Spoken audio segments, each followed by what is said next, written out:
स्वागत है इस डीप डाइव में। आज हम सत्यार्थ प्रकाश के छठे समुल्लास यानी जो छठा अध्याय है उस पर बात कर रहे हैं। हाँ, जो राजधर्म से जुड़ा है, मतलब शासन कैसे चलाया जाए इसके सिद्धांत। बिल्कुल। तो ये जो स्रोत है हमारे पास, ये असल में शासन से जुड़े कई सारे गहरे सवाल और सिद्धांत सामने रखता है, जैसे नेतृत्व कैसा हो, न्याय, अर्थव्यवस्था। हाँ, विदेश नीति, समाज कल्याण, सब कुछ है इसमें। तो आज का मिशन यही है कि शासन पर इस पुराने नजरिए की कुछ अहम और दिलचस्प बातें समझें। चलिए शुरू करते हैं। हाँ, करते हैं। तो शुरुआत नेतृत्व से ही करते हैं।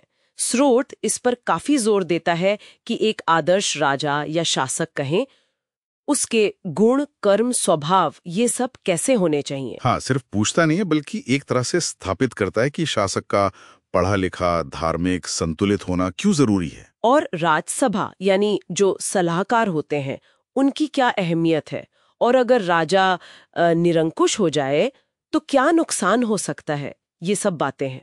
हाँ, बिल्कुल। और यहीं पर एक बहुत ही दिलचस्प बहस शुरू होती है, चयन और चुनाव के बीच। चयन और चुनाव हाँ। सिलेक्शन और इलेक्शन। हम्म। स्रोत का झुकाव इस तरफ लगता है कि शासन जैसे गंभीर काम के लिए सिर्फ भीड़ की पसंद यानी चुनाव से बेहतर है कि कुछ समझदार, निस्वार्थ लोग मिलकर सही व्यक्ति का चयन करें। अच्छा। तर्क शायद यह है कि गहरी समझ और नैतिकता वो शायद सिर्फ पॉपुलैरिटी से ज्यादा जरूरी है।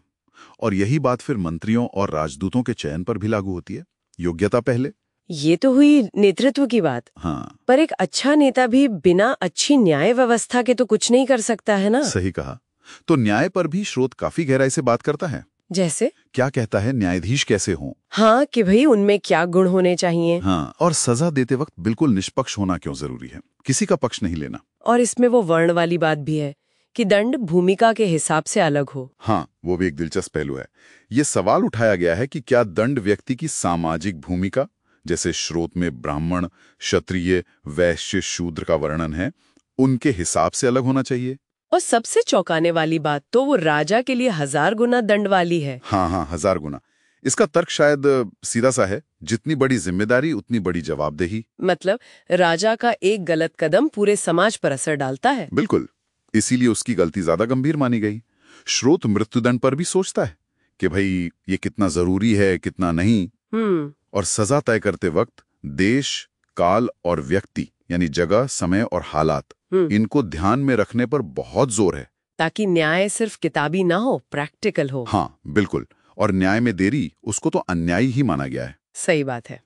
अच्छा, न्याय से आगे बढ़ें तो शासन के और भी पहलू हैं, जैसे देश में विद्या, बल, धन, ये सब कैसे बढ़ाया जाए। हाँ, ज्ञान, शक्ति और समृद्धि, इस पर भी विचार है। और विदेश नीति के जो 4 तरीके माने जाते हैं, साम, दाम, दंड, भेद। हाँ, समझाना, लालच देना, सजा देना, फूट डालना, इनको कब और कैसे इस्तेमाल करना है, इस पर भी बात है। और वो व्यू रचनाओं का भी जिक्र है, दंड व्यू, शकट व्यू वगैरह। हाँ, वो भी है। ये दिखाता है कि कूटनीति और मिलिट्री स्ट्रैटेजी दोनों को अहमियत दी गई थी। लेकिन एक और चीज जो ध्यान खींचती है वो है आय के नैतिक स्रोत। नैतिक स्रोत, इसका क्या मतलब हुआ? मतलब स्रोत ये सवाल उठाता है कि क्या सरकार को शराब, जुआ, वेश्यावृत्ति या मांस के निर्यात जैसी चीजों से पैसा कमाना चाहिए। ओ, मतलब ये कि क्या राजा को इन्हें रोकना चाहिए या चलने देना चाहिए क्योंकि इनसे टैक्स आता है। एग्जैक्टली। ये शासन के नैतिक आधार पर एक बड़ा सवाल है। और ये सीधे सीधे भ्रष्टाचार रोकने और किसानों जैसे उत्पादकों को राजाओं का राजा समझने वाली सोच से जुड़ता है। मतलब प्रजा का कल्याण और नैतिकता सबसे ऊपर है, सिर्फ खजाना भरना नहीं। सही। तो कुल मिला के देखें तो इस छठे समुल्लास से क्या समझ आता है? ये साफ है कि ये सिर्फ कोई पुराने जमाने के नियम कानून की लिस्ट नहीं है। नहीं, बिल्कुल नहीं। ये तो शासन, नैतिकता, न्याय, एक आइडियल समाज कैसा हो, इन सब पर बहुत ही बुनियादी और गहरे सवाल हैं। और कमाल की बात है कि ये आज भी उतने ही रिलेवेंट लगते हैं। निश्चित रूप से। और यहीं से एक आखिरी सवाल ये विचार मन में आता है। स्रोत के आखिर में एक मंत्र है, वयम प्रजापतेः प्रजा अभूम। हाँ, हम सब उस एक प्रजापति यानी परमात्मा की प्रजा हैं और वही हमारा असली राजा है। बिल्कुल। और इसी के साथ एक सार्वभौम चक्रवर्ती राज्य की बात की गई है। मतलब एक ऐसा आदर्श न्याय वाला, धर्म पर आधारित ग्लोबल शासन। तो सोचने वाली बात यह है कि आज के इस दौर में जहां दुनिया इतनी बटी हुई है, इतनी जटिल है, वहां धर्म और न्याय पर आधारित ऐसे एक आदर्श राज्य की कल्पना, इसके क्या मायने हो सकते हैं? हाँ, ये वाकई एक गहरा सवाल है जिस पर सोचा जा सकता है।